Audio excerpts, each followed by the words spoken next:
Iba of course yung posisyon ng IBP, pero madaming mga abogado ang pumalag sa opinion ng IBP because IBP's opinion is just the opinion of the current chair of the IBP. It is not the stand of all the lawyers in the Philippines, nor each and every member of the IBP chapters. So ano ibig sabihin nito? Okay?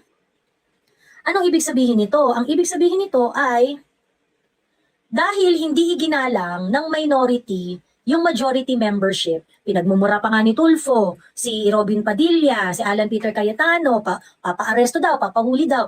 Binastos kasi nitong minority yung majority ng malala. Okay? Not thinking that you are actually, ang foundation kasi nitong Senate is parliamentary rules. Ngayon, kapag wala kang number, manahimik ka. Dapat ganun eh. Kasi hindi mo oras, hindi mo panahon. Hindi ikaw ang mananalo. Demokrasya to. Majority wins dito.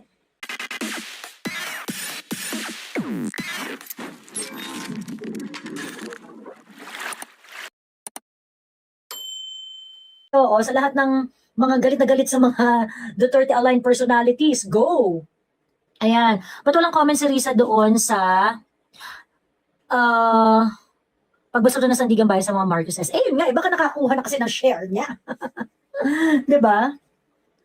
Ayun, OT ka ngayon sa alipin ng salapian, sabi ni Love Mitsuka. Akyat ka nga, Love Mitsuka. Paki-explain naman yung comment mo.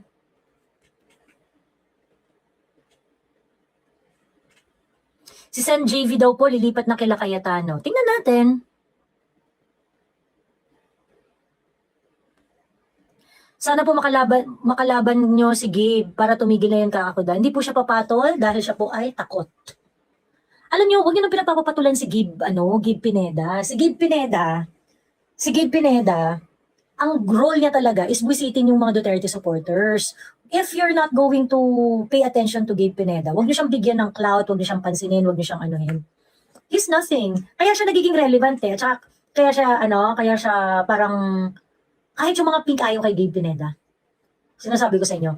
Kaso nga lang kasi nagva-viral siya dahil binibigyan ng attention ng mga Duterte supporters. So, wala naman siya sinasabing intelligent. 'Di ba? Wala naman siya sinasabing talagang parang thought-provoking. Alam mo yon. So, hindi na kailangan na anuhin si Gabe Pineda. Ayan. So, huwag yun nang ikeme. Okay. Anyway, ang reason kung bakit pinatawag ko kayo ang reason kung bakit ko kayo pinatawag ngayong gabi ay char. Nagkabatiin ko lang yung mga nandito sa YouTube minsan lang kita ibigin. Hello, Noreen Dow, Josh T, Atasha Genevere, hello, Ray Pileo, hello, Brianna Jomatildo. Ang ganda ng pangalan niya, Brianna Jomatildo. Para ka ng live gamer, Joey. Ganito ba sila mag-live? Ayan. Challenger Demon, Ray Pileo, hello. Julian's World, hello. Mami Isa. Walang susuko sa pamilyang ito. Correct. Dolce Vita, Pinay Lacochero, hello. Luziel Artistry, hello. SJ Gina Oligo. Hindi ko kwelyuhan mo sila Senator Bendalo. Oo nga dapat doon siya, 'di ba? Dapat panindigan niya 'yon. Narina Nico, Ate Narina Nico, hello. Ayan, okay. So magtawag na kayo ng mga ating mga kaututang dila ngayong gabi para sama-sama tayong maglabas ng sama ng loob sa mga nangyayari sa bansang ito. Miss Joey present both sa YT at TikTok, sabi ni Paul James. O, di ba? Thank you. Maraming salamat. Ayan, okay.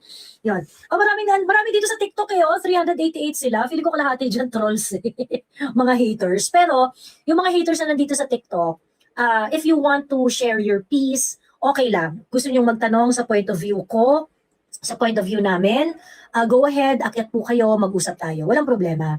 Okay, ang rule lang naman dyan, huwag kayong masyadong balas-ubas. Huwag kayong yung parang galit na galit kayo agad, tapos yung mas marunong pa kayo sa may-ari ng platform. Ganon. Huwag ganon. Okay, huwag masyadong kupal. Okay lang yung passionate, pero pagka kukupal-kupalin nyo kami dito, ibang usapan na yon. Okay? Pero pwede kayong umakyat. Pwede kayong mag-join. Okay? Teka lang, battery is running low. Ayan, okay, para hindi tayo maputol sa YouTube. Bilis ng comment sa TikTok Miss Joey, mali Ang mali lang kay Cheese, bigla siya lumipat, nagbuka tuloy totoo sa kasama siya sa flood control scandal, sabi ni Marvin. Well, yung paglipat ni yung paglipat ni, kasi pinapressure naman talaga ang members ng majority. Ngayon, nakita na natin, kinulong na si Jinggoy di ba? Kinulong na si Jinggoy. Asan yung mga kasama ni Jinggoy na di ba? Hindi lang naman si Jinggoy ang inisyuhan ng warrant of arrest, marami sila. Asan yung mga kasama ni Jinggoy? Di ba? Asan yung mga kasama ni Jinggoy? So, ibig ko sabihin, itong si Cheese, I think Cheese is already done. Namili na siya. Hindi niya kayang makulong, hindi niya, yung mga ganong ebas-ebas na, ginawa ko itong para sa ikabubuti ng institusyon, keneso. Cheese. Kung talagang naniniwala ka sila, ba't hindi mo pinagtatanggol yung cause nila? Ba't hindi mo pinagtatanggol yung tungkol sa quorum? Ikaw naging Senate President ka eh. So, I'm very, very sure, alam mo yan. Okay? Ngayon kasi, yung nangyari kasi ng June 3, alam ito ni Cheese Escudero na mali talaga yung nangyari nung June 3. Bakit mali? Mali siya in a sense na ang nipis-nipis nung legal justification nila doon sa quorum. Okay? Pagkatapos, wala pa siyang moral justification. Okay? Review lang tayo ng very, very quick yung nangyari nung June 3. Nung June 3, ang minority 11, ang majority 13. Okay? So ngayon, klarong-klaro, walang debate, Senate President and other Senate officers cannot be replaced unless you have 13 votes. Yun ang nasa konstitusyon, yun ang nandun sa yun ang nandun sa rules ng Senado. Okay. Ngayon, may mga voting requirement if you're going to do other things. Okay. If it's not about election officer, if it is not about impeachment, there are some provisions in their rules wherein they can bind the Senate kapag meron kang quorum and in that quorum, you get a majority vote. Okay? Ngayon, ang sinasabi ngayon ng mga Gatchalian block is that, ay hindi, meron quorum. Lahat ng napag-usapan ng June 3 valid kasi merong quorum. Kasi ang ginawa naming denominator is 22. So ibig sabihin, kung 22, 12, may quorum. Yun yung sinasabi nila. Ang nire-raise nila doon is yung Supreme Court decision in the past, ganyan-ganyan, okay? But again, even the Avellino versus Cuenco, it does not talk about electing officers. It was just about doing ordinary business sa Senate, whether or not meron silang quorum. Hindi naman sila nag-elect ng officers doon di ba? Hindi naman sila nag-elect ng officers doon. Chester, tawag dito, dapat dito nakakasabay sa usapan. Pag hindi makasabay sa usapan, pwede kayong magtanong. So, you can go up, magpapaakyat ako mamaya-maya, after kong mag-monologue, and then you can ask me questions or whatsoever. Pero huwag kang balas-ubas, Chester. Okay? Ewan ko sa'yo, nakasabay ka ba doon sa sinasabi? Diba? Kung hindi ka rin naman makikinig, pwede kang umalis. Scroll up. Okay? So, ngayon, yun yung ginagawa nilang justification. Hindi, may quorum, ganyan. Okay? I think, kung meron mang debate, at ito ang paulit-ulit kong sinasabi, I think kung meron mang debate, ang debate would be about the validity of vacating the members of the committee and the chair persons of those committee. Okay? Kung meron mang debate, doon magkakaroon ng mga issue. Kasi kung sasabihin nila na, hindi, may quorum kasi finalo namin yung Avellino versus Cuenco, ganyan-ganyan. Kasi part naman ng ordinary course of business yan kineso, ganyan-ganyan. Mga ganong eklavo. Well, they have to prove na yung pagbavacate ng members at saka ng chairperson ng mga committees is part of the ordinary business na pwede na nilang kung saan covered yun yung mga ganong action is covered by jurisprudence, ganon. Iba of course yung position ng IBP, pero madaming mga abogado ang pumalag sa opinion ng IBP because IBP's opinion is just the opinion of the current chair of the IBP. It is not the stand of all the lawyers in the Philippines, nor each and every member of the IBP chapters. Diba? Hindi naman yun hindi naman yun miyembro ng, wala namang dun Opinion lang yun nung IBP chair. Okay? So anyway, marami namang mga abogado who are very, very politically neutral who spoke about it and argued very, very reasonably why Avellino versus Cuenco doesn't apply. So, ibig sabihin, kumbaga, parang hindi siya mag-a-apply, yung una nating discussion, hindi kayo pwedeng mag-elect ng officer sa Senate, and at the same time, hindi rin kayo pwedeng mag-vacate ng mga Blue Ribbon Committee, ng mga committee and chairmanship committee chairmanship and membership sa Senate. So ibig sabihin, unchallenged ang Senate presidency ni Alan Peter Cayetano, yung mga committee ay mga nag-stand pa din. Okay? Okay. Ang pagkakamali kasi dito, eto. Okay? Masyadong manipis yung hatian sa Senado. Masyadong manipis yung hatian sa Senado. Kasi, 12-12 na sila ngayon kung tutuusin di ba? Ngayon, ang sinasabi lang nila is that yung dalawa doon sa majority cannot be physically present. So pag magkakaroon ng labanan tungkol sa Senate majority of the members present, matatalo yung majority on paper. Ganon. Kasi wala si Bato hindi naman nila alam kung sisipot si Bato or papayagan si Jinggoy na umattend ng session or papayagan si Jinggoy na pabutuhin. Ganon. So wala namang ganon.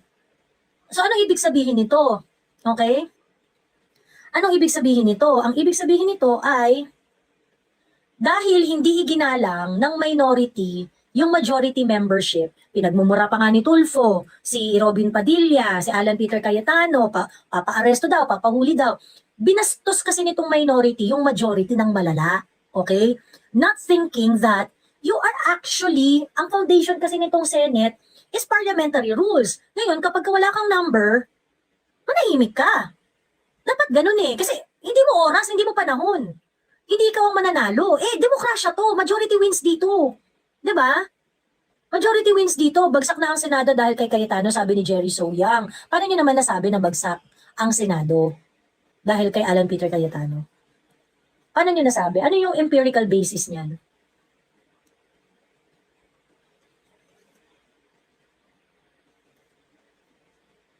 When you say bagsak ang Senado, anong ano doon? Ba't dinugas ba ni Cayetano yung 13 voters niya? Ginugas ba ni yung 13 vote? Ano yung mga violate na mga parliamentary rules ni Alan Peter Cayetano? Okay? So ngayon, ang pagkakamali ngayon nito nila Tulfo at saka nila Tito Soto, masyado nilang binastos yung majority. I think ayaw talaga nila kay Alan Peter. They do not like Peter Cayetano's guts. So, hindi nila matanggap yung pagiging Senate President ni Alan Peter Cayetano. Binastos-bastos nila. Ang problem, because you have done something like that, pagkatapos ngayon, nagpapanawagan na si Gatchalian at saka si Erwin Tulfo na, magbati-bati na tayo para sa Senado, kineso, ganyan-ganyan. Magbati-bati na tayo at magkaisa na tayo, ganyan-ganyan, yung mga ganong etsos. Ngayon, bigla silang manghihingi ng respeto. Bakit? Kasi kapag kunwari, sila na yung naging majority on paper and etong grupo nila Cayetano ay gagawin yung ginawa nila, wala rin silang magagawa sa Senate. Diba? Pag ginawa nitong grupo ni Cayetano, yung ginawa ng grupo ni Tito Soto, nung sila na ang minority, you think may ma-achieve rin ng majority?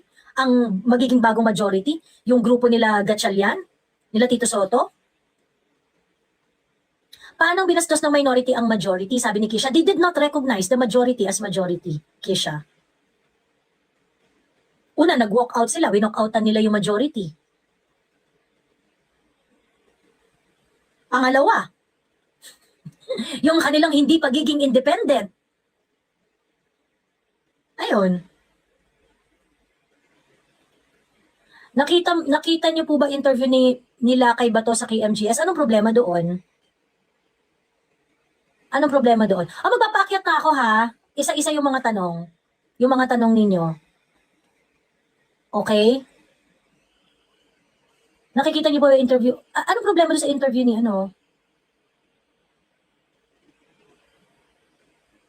While reading sa mga basher dito, halatang mga dito toong account. Ayan, isa-isa tayo. Start tayo kay Felix. Ayun. Hi again. Hello po, Felix. ma'am. Hello po again, ma'am. Meron po kayo question? This is my second time na po. So, alam mo po, ma'am, yung mga tita ko po, Kasi dito po sa father side ko po, yung family ko po is rumble po yung colors. Merong color green, may pink, may red, may yellow. So yun na nga, rumble hanggang sa nagre-resulta ng away-away ganun. Ngayon, one night, sinabi ng papa ko, kasi yung family ko po is pure green po yan sila. Sinabi ng tita ko na pure pink naman, sabi niya, tigilan ko daw yung pagpo-post ko ng mga post sa Facebook na tungkol daw sa mga DDS. Yun nga ang sabi niya. Kesyo, ganun. Ang sabi ko, bakit? Bakit naman ako titigil sa pagpo-post? Question, gusto ko yun. Kasi pinapakita ko lang naman yung parang like yung kung ano yung side na gusto kong kampihan. Tapos second, bakit gusto nilang patigilin ako? That's my right as a human being, di ba? Bakit? Sabihin mo na lang sa tita mo, tita, meron ka pong paniniwala, meron din po akong paniniwala. So sana, huwag niyo pong pigilan yung paniniwala ko. Kasi nirerespeto ko naman yun sa inyo. Tapos po, noong nag-share po ako ng post ko noon sa tungkol po kay Risa, yung sinabi niya yung word na mahiya naman kayo sa mga Pilipino. Sinabi ko lang doon, nag-shared post po ako noon. Yung name ko po doon was, yung nasa bio po doon is, pwede po bang paki-solve muna yung issue po sa PhilHealth, and then yung about po sa scene mo sa 500 pesos na condominium na pinag-awayan yun ni Senator Cynthia Villarnon. So, yun na nga. Kesyo nun. So, na-post ko na. Tapos, a few minutes later, yung mga friend ko na nakilala ko sa isang online publication. Kasi pa ako, noong bakasyon po, sumali pa ako sa isang organization na journalist po, which is mga pure pink po silang lahat. Pink po sila lahat as in. Tapos, nung nakita po yun nila, nagalit po sila sa akin. Like majority po, like I think 5 ata sila na kilala ako. Sinabi po nila na, bakit?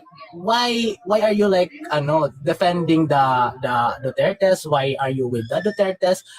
Sinasabi pa nila na are you a pro-Philippines? Or are you pro-China? Or are you a pro-DDS? Sabi ko, bakit? Anong problema nyo sa DDS? And then, sinabi pa nila, kung totoong journalist ka, bakit ka kumakampi sa mga DDS? So, ang sabi ko sa sarili ko, bakit?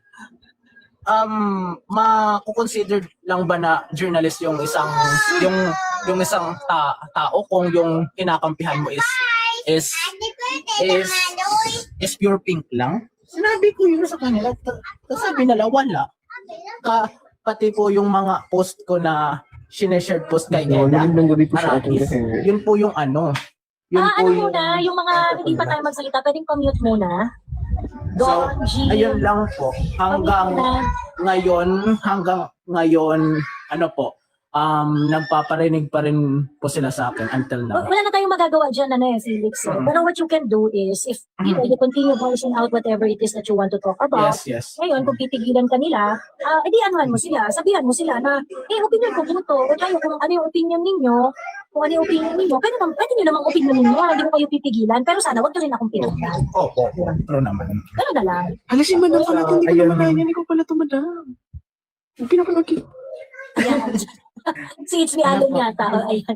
Pinapanood lang daw niya, napindot lang yata niya. Not gonna lie po, ma'am, yung palagi ko po talagang sineshare post po sa Facebook is course po, more on content po ni Attorney Neil Abayon, yung sa inyo po, kay Mono, tapos yung kay Eda Arabis. Kayo pong apat yung parang palagi ko pong pinapanood. So, thank you po for sharing our Thank you. Yan lang po. Thank you po, ma'am. Salamat. Ayan. Kisha, pwede kang umakyat. Wait lang po. Pwede pong... Okay na, Felix?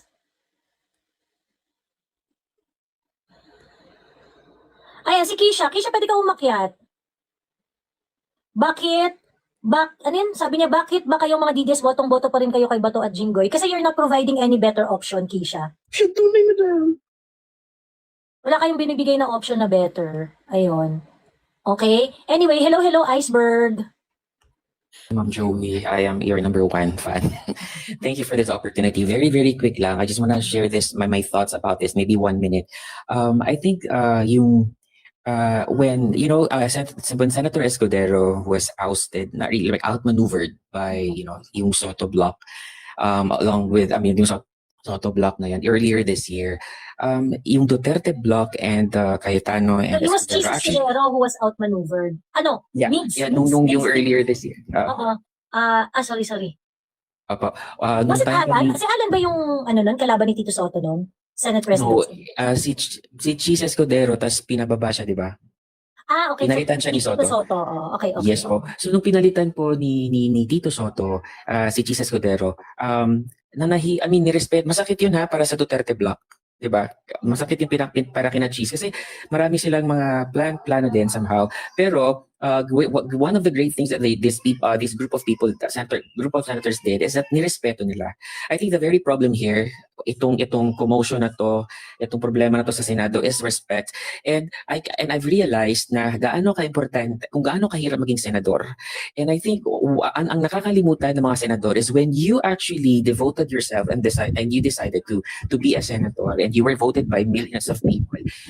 I think nakalimutan nila i-immerse ang mga sarili nila sa Senate rules. Diba? Correct. and Actually, yan talaga, Iceberg, yung problem. No? Tama ka dyan sa sinasabi mo.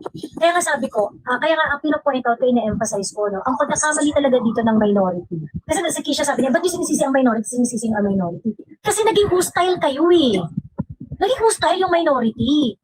Nung minority na sila Tito Soto, hindi nila matanggap na outnumbered sila. So anong ginawa nila? Hindi nila nirespeto yung majority. Winock-outan nila. So tapos nung nagpo-propose ng mga rules, nagpo-propose ng ayaw nilang magbotohan kasi alam nilang talo sila. Talo talaga kayo, minority kayo eh. Diba? At gumawa sila ng kung ano-anong tricks in order for the votation not to happen. Ganon. And I think that is just really, the job of the minority at that time is to show to the Filipino people kung bakit yung online voting na pinopropose ng majority doesn't make sense. Okay? Yun yung trabaho nila. In-explain ba nila? Hindi nila in-explain. Winock-outan nila yung majority in order for the votation not to happen. Yun yung number one na disrespect na ginawa ng minority. So yes, kasalanan ng minority. Yung katarantaduhan, yung disarray ngayon na nangyayari sa Senate, kasalanan yan ng minority. Okay? Now, of course, talo sila sa boto. So inevitably, mananalo ang majority pagdating sa mga bagong measures, sa mga bagong mga kembot na gagawin nila sa Senate. Okay. Tinatanggap ba ng minority? Ayaw tanggapin ng minority. Ang dami nilang mga underhanded machination. Kasi hodang ipa-aresto si Jinggoy, kasi hodang magganyan-ganyan kung ano-ano sinasabi ni Erwin Tulfo, papa-aresto namin kayo. And this is a behavior of a person na walang respect sa parliamentary rules, walang respect sa walang statesmanship. Walang statesmanship. So, yun yung problem dyan. Yun yung hindi nila nire-respect yung majority at that time. Ngayon, okay, sabihin na natin na magkakaroon ng lipatan. Sabihin na natin na lilipat yung some of the majority senators, lilipat sa minority. Ngayon, pagka ginawa ng minority, nung bagong minority, yung ginagawa ng lumang minority, what would be your reaction? Diba? Pagka yung grupo nila Alan Peter Cayetano bilang minority ay ginawa nila yung ginawa ng Gatchalian block ng minority sa pag walk out, yung pupersahin nila na hindi magkaroon ng botohan, pupersahin nila ng ganyan-ganyan, matutuwa ba kayo? The problem with the Gatchalian block and with Tito Soto, because of their behavior, they forced to have two Senate. Maling-mali yun. Kung ikaw, talo ka ngayon dahil kulang ka sa numbers, trabahuhin mo, magpalipat ka ng mga senador. Ang problema, hindi nila ma-convince yung 13 na lumipat doon sa side nila. So they resorted to a lot of underhanded machinations. Diba? So, yun yung hindi tama. Kaya kasalanan talaga ng minority yan. O pagkatapos ngayon, sasabihin ng minority, ay hindi, magkaisa na tayo. Paano makikiisa sa inyo itong minority kung sakaling maging minority na sila Alan Peter Cayetano, ha? Paano nalarespetuhin kayo? Paano niyo sila mayayaya na makiisa sa inyo? Hindi yung nirespeto nung sila yung majority. Diba? So, ang minimum kasi dito, ang pinaka bare minimum na ina-expect mo dito sa mga senador is for them to be statesman enough para i-accept yung majority rules. Ganon. Ayun. Eh, problema mga wala kasi silang alam dun eh. Ayan. Anyway, Iceberg. Yeah, yun na naman po, Miss Joey. So I hope na maybe after everybody will talk, maybe you can also enlighten these people, yung mga sa COMSEC, about good governance. I'm really I'm sick and tired of this good governance. Why you have to choose Risa and Lenny? Nakakainis kasi hanggang good governance, and a lot of mga Gen Zs, hindi nila naiintindihan. Hindi nila nasusuportahan yung kanilang ba't magboboto kasi nga good governance and accountability. Anyway, yun lang po. Thank you so much for the opportunity. And you know, the difference between Gatchalian Block and Cayetano, tingnan yung countenance po ng Cayetano team. Oh my goodness, napaka-commendable, very napaka-respetado. Miss Joey, we love you and thank you so much po. Bye-bye. Thank you, Iceberg. Maraming salamat. Hello, Tyler Philippines. Hello, Guys, ma'am. Good pwede nating evening. ipa-prioritize ko yung mga ipa-prioritize ko yung mga matatapang sa comment section. Pwede kayong umakyat, nagsasend ako ng invite sa inyo. So para hindi kayo comment ng comment, hindi kayo sulat ng sulat, pwede niyong sabihin para magkapalitan tayo dito ng tanungin niyo kami na bakit si Loren at saka si Mark Villar nakasama sila doon sa affidavit ng Maris, bakit hindi, alam mo yung mga ganun, bakit gusto niyo pa rin si Bato at saka si Jinggoy, ganyan-ganyan. Pwede natin pag-usapan yan. Yes, Walang pag problema. manilawan ng mga bata, oo. Ayun. Okay, anyway, hello Tyler Philippines. Hello, ma'am. Good evening. Gusto ko lang sana itanong yung tungkol sa 2028 election, ma'am. Kung paano yung tungkol sa, yung bilangan ng boto ng COMELEC.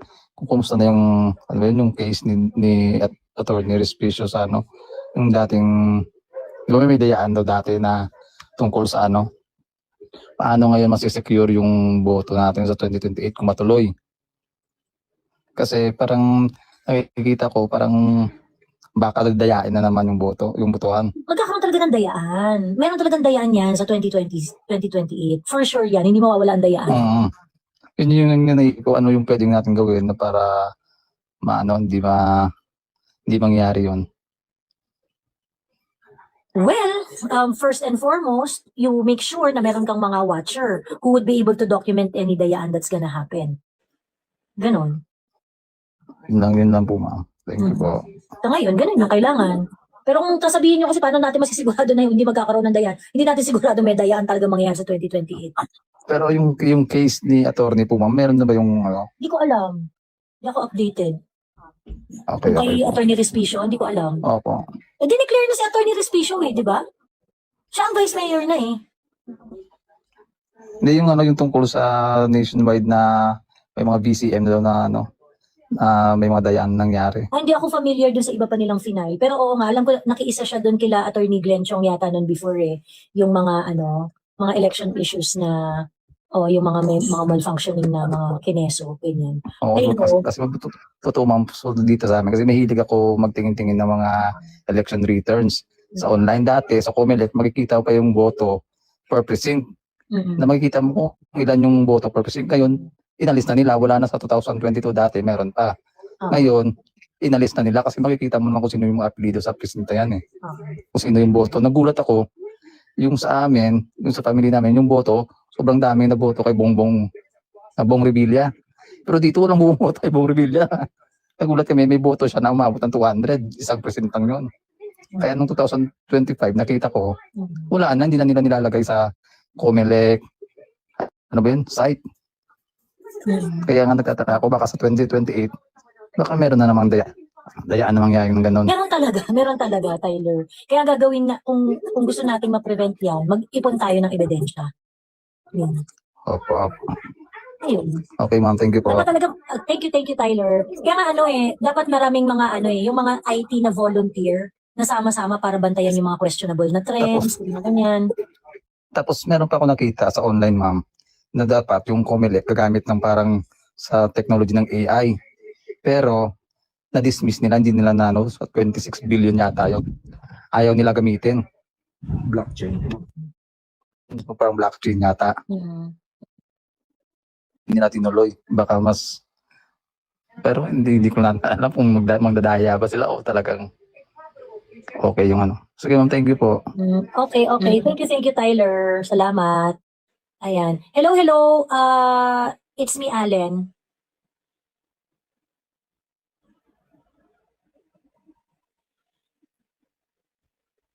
Hello, it's me, Allen. Ano mo, Jojo? Ano yung tanong mo? Pwede kang umakyat. Hindi ko alam yung tanong mo. Hello, it's me, Allen. Ay, hello, ngayon. Sorry, madam. Pinagintay ito. Okay lang, ano na, go. Anong gustong i-share? Ayun. Nakamute ka, be. Na-disconnect na si Allen. Ayan. Donna Sprint, hello?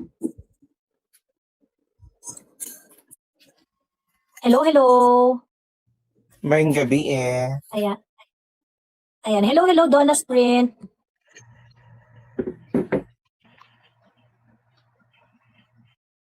Hello, Donna Sprint. Donna Sprint, hello. Ay, disconnect ko na si Donna Sprint, ha? Ayan. Hello, James Kilan. Ay, hello, Miss Joey. Ayan, hello po. Ayun, gusto ko lang i-share yung about dun sa question kanina ni Kisha ba yun? Yung bakit ba natin nag-boto mga Duterte or its allies? Well, kasi mostly fault na rin nila kasi sa Pinks, sila rin naman kasi mismo ang gumagawa ng ikinalulugmok nila in surveys and all that. Kasi imagine ba Aquino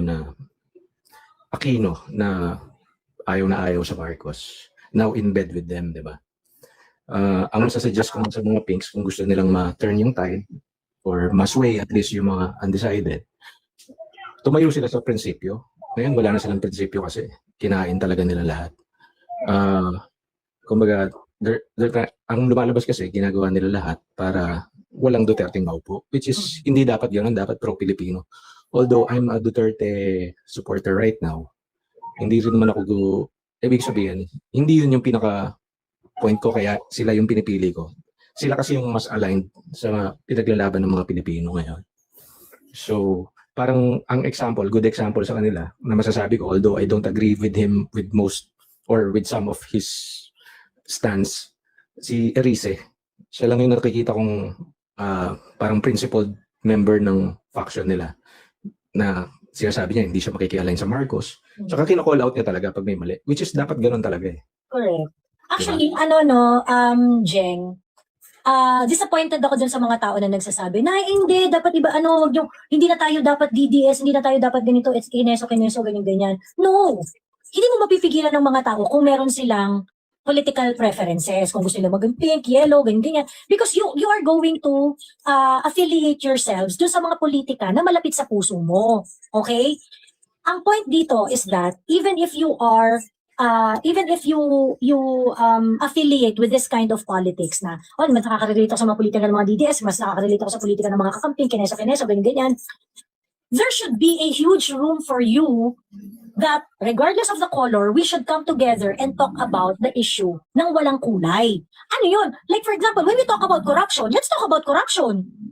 Diba? Let's talk about corruption ng klaro. Diba? Ang problema kasi ganito. Mag-uusap kayo tungkol sa corruption. Pagkatapos ang sasabihin nyo, Duterte lang, confidential fund lang ang pag-uusapan natin. Hindi ganun. Hindi kayo, ganito yung mga anti-Duterte. Yung mga anti-Duterte, you are only concerned about dun sa mga issues ng korupsyon, dayaan, krimen, or whatsoever kapag ka merong Duterteng involved. Gusto nyo ng accountability, gusto nyo ng transparency, ganyan. Basta hindi magbe-benefit yung mga Duterte doon. Diba? Basta kailangan sila yung magagalit yung tao sa kanila pag pinag-usapan natin yan. Yun yung problema natin. Ngayon, kaming mga Duterte supporters, hindi kami bulag. Okay? Alam namin na hindi rin perfect yung mga taong sinusuportahan namin. Okay? The Duterte supporters are actually very much aligned sa Duterte kind of politics because we just wanted result. Result lang ang gusto namin. Diba? O sa bobo si Robin. But Robin is actually raising issues consistently in the Senate that are pro-Filipino. Exactly. And to add to that, maraming magagaling ang Pinks. Ang problema kasi, halimbawa, Aquino Kiko, matatalino yan. mga lawyers, although si Bam hindi, pero matatalino, magagaling, merong mga Beg to naiisip. disagree na matalino si Kiko Pangilinan. Well, matalino yan, kaso lang, tinitwist niya kasi sa gusto niyang goal and sa gusto niyang ma-achieve. So, ang endpoint nun is yung heart and goal nung politiko. Kasi, halimbawa, matalino ka, pero ang goal mo naman magpayaman, tsaka sumakay kung sinong Correct. Like nasa for example, kapangyarihan. sinasabi nila yung kay Risa Ontiveros. Ano kami kay Risa Ontiveros kasi naniniwala kami sa pinaglalaban niya. Anong pinaglaban ni Risa? Pinaglaban niya na ayaw niya sa Pogo, pero hindi siya nakipaglaban ng kagaya ng pakikipaglaban niya sa Pogo doon sa inland gaming. Doon sa Pigo. Both are sugal. Ang Pigo, ang mga sugarol, Pilipino. So, ngayon, diyan kayo, diyan yung politika ninyo. Sinasabi niya, hindi kasi masama ang sugal, ayaw namin ng sugal, ganyan-ganyan. But what is really the purpose of Risa Ontiveros hearing? Is it really about fighting gambling? No. Because they wanted to associate Pogo as something really, really bad na pinamunuan ni PRRD. Dinistort na nga nila yung facts tungkol dyan sa Pogo na yan kasi hindi naman kay PRRD nag-start yan. And it is a problem that PRRD wanted to resolve. Ayun nga. Ngayon, galit na galit sila sa Pogo. At that time, galit na galit ko si Risa sa Pogo. Ano pa? Sugal! Ginagamit pang espiya! Kineso, ganyan-ganyan. Pero yung mga mga Pilipino, mga jeepney driver, nalululong sa sugal, nagdadrive, pumapasada, nagsascatter, tahimik ang pota ka. Diba? Ayun nga. And yung mga Filipinos kasi, they can see through yung kaplastikan, tsaka kung nagra-ride ka lang, or kahit na magaling ka, pero pag nakikitang you're going in bed for the benefits, nakikita kasi ng Pilipino yan. So hindi mabe-blame eh. Kahit naman ako na sa ngayon, ang choice ko talaga sa Duterte group because yun yung nakikita kong merong goal and may heart na kasi syempre mahirap pantayan talaga si Digong. Si Digong isang perfect example na matalino na tapos yung goal and yung heart niya pa talagang sa Pinoy. Sa tamang lugar. Si Sara, maraming mas magagaling kay Sara kaso siya ang nakikita ko talaga ngayon na andun yung ang magma-matter kasi diyan ano ba yung pinaka goal and pinaka objective mo eh. Pag ang objective mo lang is magpayaman at kumabit kung sinong nasa poder, kahit matalino ka, andaling gawin nun. Kumbaga, si Sara, yun yung nasa kanya ngayon. Kumbaga, all others, makita mo naman sila Ping, nawala bigla ang dating binoto ko yan, kaso biglang nawala ang lahat, halos, nakakagulat. Na-unmask sila na-unmask. Ganon kalalim na lahat sumasabay lang sa sistema. Pero si Sara, siya yung nag-uncover niyan bago pa pumutok yung flood control scandal na yan. Dati niya nang sinasabi na ang nagko-control lang ng budget, 2 tao lang. So hindi siya para yun yung makikita mo kay Sara, na hindi siya sasakay or sasabay sa sistema. For the people siya. Yun yung gusto ko sa Hindi kanya. siya magpapakain. Correct. So ito, kaya nga sinasabi ko, yung sila Bam, sila kung gusto nilang ma-redeem pa ng kahit kaunti yung pinaglaban nila nung time ng Marcos, mag-isip-isip siya kasi nasa crossroads na siya. At least si Bam lang yung nakikita ko parang si Kiko, too into deep na gano'n Si Bam, siguro pwede pang mag-isip dahil siya mismo ang Aquino. Pero malabo. Yun lang ang pag-isip. Bam is just a more polished Kiko, but the politics is still the same. So, ayun. Pagka magpapakain sila, people can see through them. So, wala. Isang tabi na nila yung mga political dreams nila pag gano'n. Kasi at this day and age na tuloy lang nila kasi may supporter pa naman sila eh. Diba? Yun nga lang. Hindi nila tayo not enough makukuha. Not enough. Kasi nga, at this day Hindi nila and tayo age, makukuha ever kung ganyan lang yung politika nilang i-offer sa atin. yeah, and at this day and age, nakikita na may social media, nakikita mo ang galaw ng mga politiko kung sino ba yung naggaganong-ganunan lang, yung sumasakay, tsaka yung mga manggagamit lang. So, yun. Yun lang. Okay. Thank you, Joey. Thank you, Jengs Milan. Merong tanong dito si Big Carty. Sabi niya, impeachment tuloy pa din mga unggoy. Ang Big Carty, wala namang nagsasabi na na hindi tuloy ang impeachment. Ba't ka namang problema? Noong May 13, tinanggap nila yung impeachment complaint and there is already an impeachment trial calendar. Big Carty. Wala namang nagbago doon. Hindi naman na-delay ang impeachment. Kayo yung nagpapakalat ng fake news. Madedelay ang impeachment. Hindi. Nakaschedule siya. Wala namang nagbago sa schedule. Nabago ba yung schedule? Kasi kung nagbago yung schedule na yan, hindi sila Alan Peter Cayetano ang nagbago niyan. Ang magbabago niyan, sila Win Gatchalian. So Big Carty, can you please tell us Meron bang delay doon sa impeachment calendar? Huwag kayong sinungaling. Huwag kayong sinungaling. Ayan. Anyway, hello, Amalia Hope. Hi, good evening. Hello po, good evening po. Sa tuwing nagla-live kayo, ma'am, talagang nandito ako, naka-tune in, nandito sa Dubai. Nakikinig sa mga iba't ibang aspeto ng mga pinagsasabi ng ating mga kapwa DDS at mga kakamping o kung anumang kulay kayo. Sana maliwanagan din ng anyong kaisipan. No? Bilang isang OFW, nasasaktan kami, na-stress kami sa mga nangyayari sa Pilipinas. Kung minsan naapektuhan na rin kami sa pagising ko sa umaga, ano na kaya ang news ngayon? Lalo na nung nag-imbestiga na sila sa 18 Marine. Sobrang hindi ako nakapagtrabaho dahil nakatutok ako doon. Tapos biglang ganito ang nangyayari. Meron akong ipapakinig sa inyo, itong sinabi ni Senator Marcoleta. 11 kami, 11 is na. Kaya lang yung 10 nag-book out. Isa na lang ang natira, so 12 na lang kami. Kapag sa 12, walang quorum. Tara. Oo nga. No, bakit nung ginawa nila ng June 3, pinipilit nila na merong quorum? So they questioned the same number of quorum, pero ginamit nila ng June 3. Yan ba mahirap intindihin? Oo nga. Ngayon siguro, naisip mo na dyan, ano? Oo nga, naisip mo na na-realize. Diba, ang linaw po ng mga galawan ng Soto Black. Kahit na hindi ka, wala kang alam sa batas, kahit pa paano maintindihan mo yung paliwanag, ng simpleng paliwanag, pero bakit hindi nila maintindihan ng kapwa nating Pilipino? Bilang isang OFW na malaking tulong sa bansang Pilipinas, nasasaktan kami dahil sa nangyayari. Yun lang po, sana maging okay ng lahat. At wala kaming magagawa bilang OFW, malayo kami. Kaya gusto namin sumama sa rally, sa mga iba't ibang rally. Hindi namin magawa kasi malayo nga kami. Pero ang pinakamagandang gawin lang namin palagi nagdarasal. Kung ano yung tama, lumabas. At sana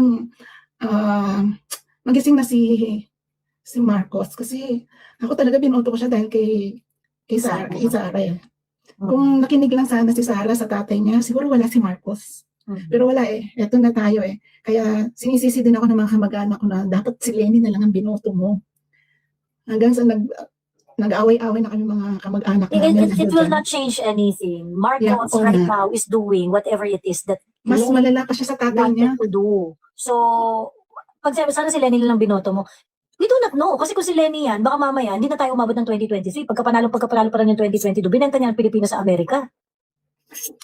And also, lahat ng mga sinasabi ni Lenny na gusto niyang gawin ng eleksyon, yun rin yung ginagawa ni ngayon.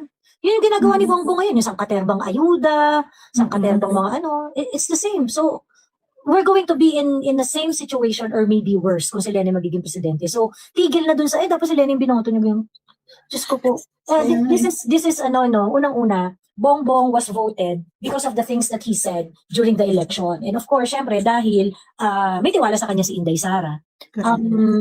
Kahit wala si Bongbong at hindi siya ang bumoto ng mga Duterte supporters, definitely it's not going to be Lenny.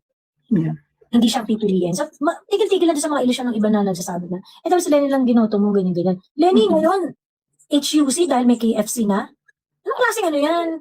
I mean, sa ganyan palang klaseng mga bagay, kitang-kita nyo na dapat si Lenny na mahilig mag-flaunt ng mga achievement na hindi naman dapat fina-flaunt. Diba? So, hindi ganyang leader ang gusto ng mga Duterte supporters. Kaya nung sinabi sa akin, Ay, nawala ka po.